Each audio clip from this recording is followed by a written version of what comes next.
watak ini menurut surat Al-Isra ayat 84. Bismillahirrahmanirrahim.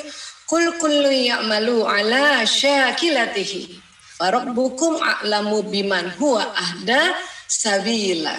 Ya, katakanlah wahai Muhammad, setiap orang berbuat sesuai dengan pembawaannya masing-masing. Maka Tuhanmu lebih mengetahui siapa yang lebih benar jalannya.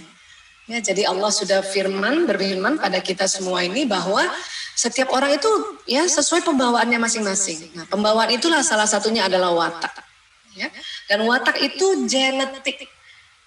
Setiap anak itu ada wataknya dan dia genetik. Ya, bisa ada turunan dari ayahnya dan turunan dari ibunya. Ya. Jadi kurang lebih watak itu di mana Bu Aisyah? Watak itu kurang lebih ada di sini, di lobus parietalis, di tengah-tengah ini, kanan kiri. Ya. Watak bisa dihilangkan? Nggak bisa, dia tetap ada. Tapi yang bisa adalah dia dibentuk watak ini. Bagaimana cara membentuknya? Yaitu kita berikan arahan-arahan dan nanti arahan-arahan, nasihat-nasihat, ajaran-ajaran itu masuk di otak yang merah ini. Gitu. Ya. Perlahan-lahan kita ajarkan anak-anak. Nah, untuk mengajarkan anak-anak apa yang nanti bisa kita masukkan ke sini, tentu kita ada baiknya lihat dulu dia punya watak yang ada di lobus parietalis ini. Ya. Baik, dan kemudian dari surat Asy-Syam ayat 8 sampai 9 ya. Fa'alhamaha fujuraha wa taqwaha. Maka Allah mengilhamkan kepada jiwa itu jalan kefasikan dan ketakwaannya, ya. Qad aflaha man zakkaha. Sesungguhnya beruntunglah orang yang mensucikan jiwa itu. Jadi kata para ahli setelah diteliti tentang otak manusia, kok Tuhan membuat satu jenis watak di dalam otak setiap manusia, tapi kok ada kekuatan dan kelemahannya ya gitu. Kata para ilmuwan ini karena mereka kan belum pernah lihat Asy-Syam ayat 8-9. Dan ternyata betul apa yang Allah firmankan di ayat 8 dan 9, Allah mengilhamkan kepada jiwa itu kefasikan dan ketakwaan. Ya, jadi kelemahan dan kekuatannya. Kemudian diingatkan lagi, sesungguhnya beruntunglah orang-orang yang mensucikan jiwa itu. Jadi beruntunglah orang-orang yang mengangkat kekuatannya, ya, mengurangi kelemahannya. Ya. Baik, Bu Aisyah, watak itu bisa tahu nggak? Apa bisa kita kenali? Bisa. Kenapa? Karena program watak yang di otak dia akan jalan di sistem saraf, nanti bisa ya. Membentuk ciri di wajah, gestur tubuh, perilaku dan cara berpikir, ya, karena dia ada di otak.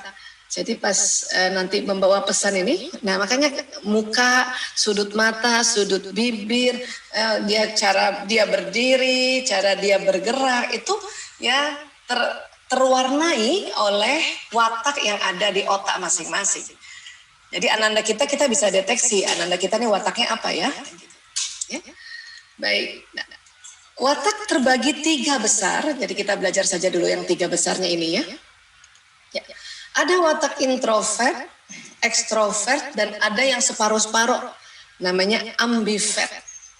Nah ini sekarang kita cek dulu wataknya para bunda ya, para ayah dan bunda ya. Yang mana? Ya. Gimana caranya Bu Aisyah? Nah, kita lihat aja ciri-cirinya ini ya. Introvert, ya, orang introvert itu dia punya ciri lebih memilih ada di tempat sepi, ya, lebih memilih ada di rumah, lebih memilih ada di kamarnya. Ya. Kalau ayah bunda ada yang memang wataknya introvert, ya, ini berarti senang di tempat yang sepi. Ya. Kalau ekstrovert ini lebih semangat ketemu orang baru. Ya. Siapa ayah bunda atau ibu guru yang kalau ketemu orang baru tuh lebih semangat ya, dan kepengennya sih ketemu setiap hari. Ya, nah itu bisa jadi kita ini yang ekstrovert. Ya. Tentu lagi kondisi pandemi seperti inilah orang-orang yang ekstrovert yang mudah gelisah nih, kelamaan di rumah dia udah mulai nggak enak ini perasaannya, ini udah mulai aduh kok di rumah terus ya, sudah mulai bosan ini. Begitu juga anak-anak ya, ada anak yang introvert, ada anak yang ekstrovert. Yang introvert tentu lebih senang pembelajaran jarak jauh di rumah kayak gini. Yang ekstrovert yang sudah mulai ya aduh nggak ketemu temen nggak enak ini walaupun dia masih kecil-kecil ya. Ada lagi ambivert tuh gimana? Ambivert tergantung sikon. Kadang senang di tempat sepi, kadang senang ketemu orang baru gitu. Ya, barangkali ayah bunda ada juga yang ambivert, separuh introvert dan separuh ekstrovert. Ya. Kemudian apa lagi? Introvert. Introvert ini lebih produktif di tempat tertutup. Ya. Kalau ekstrovert lebih produktif di tempat terbuka. Ya. Kalau ambivert bisa keduanya. Di tempat tertutup produktif, di tempat terbuka produktif juga. Anak-anak kita juga mulai dari kecil itu kita bisa lihat dia introvert atau ekstrovert atau ambivert. Ada anak yang sedikit-sedikit maunya di rumah aja dan dia rupanya kalau di rumah aja malah dia lebih produktif. Oh berarti itu introvert. Ya. Ada anak harus memang keluar, dia kalau di luar dia produktif. Ah, itulah ekstrovert. Inilah anak-anak ekstrovert yang kalau di rumah terus nggak sempat keluar atau belajarnya di rumah terus, nah itu dia kurang produktif itu. Makanya dia udah gelisah, udah kepengen cepet-cepet masuk sekolah gitu ya, walaupun masih TK ya. Baik, kalau yang kedua ambivert ya bisa keduanya, kadang produktif di tempat tertutup, kadang juga produktif di tempat terbuka. Ya. Baik, kemudian apalagi ciri-cirinya? Introvert, ekstrovert dan ambivert. Introvert, terpulihkan energinya saat sendirian. Jadi kalau kita yang introvert, supaya kita mau istirahat atau mau memulihkan energi itu harus sendirian. Dan ya, kalau ekstrovert bagaimana? Ekstrovert itu terpulihkan energi beramai-ramai. Oh, ya? Mana? Terpulihkan energinya saat beramai-ramai. Nah ini kalau ayah bunda yang ekstrovert, ya itu insya Allah kalau rame-rame energinya langsung muncul lagi. Anak-anak ekstrovert juga begitu. Itulah anak-anak ekstrovert dia gelisah tuh, belajar sendiri, nggak ada teman, karena nggak bisa rame-rame ya. Kalau ambivert ya tergantung situasi kondisi. Ya, bisa sendiri, bisa rame-rame. Ya. Kemudian introvert, lebih suka bekerja atau belajar sendiri. Ini introvert. Baik diri kita maupun anak kita yang lebih suka belajar sendiri dan bekerja sendiri itu introvert. Ya. Ekstrovert tentu kebalikannya, lebih suka bekerja atau belajar dalam tim. Ya, ini orang ekstrovert itu. Ya. Kalau ambivert ya bisa sendiri, bisa juga beramai-ramai. Ya. Kemudian introvert biasanya akan banyak berpikir sebelum mulai bicara, itu introvert.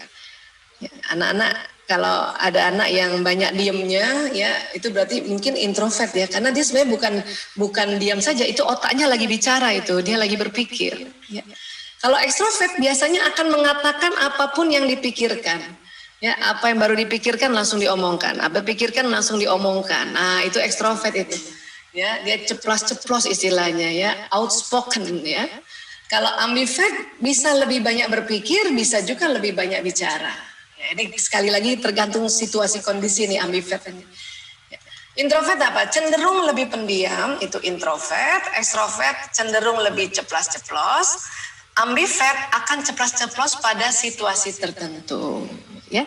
Nah ini pembagian 3 besar watak. Ya, ayah bunda yang mana ini? Yang introvert kan? Ekstrovert atau ambivert? Ya, kalau kita sudah tahu diri kita yang mana jenisnya, nah kita juga harus tahu yang mana jenis wataknya anak-anak. Kalau punya anak lebih dari 1, itu anak pertama beda, anak kedua beda, anak ketiga beda. Ya, jadi kita harus lihat nih.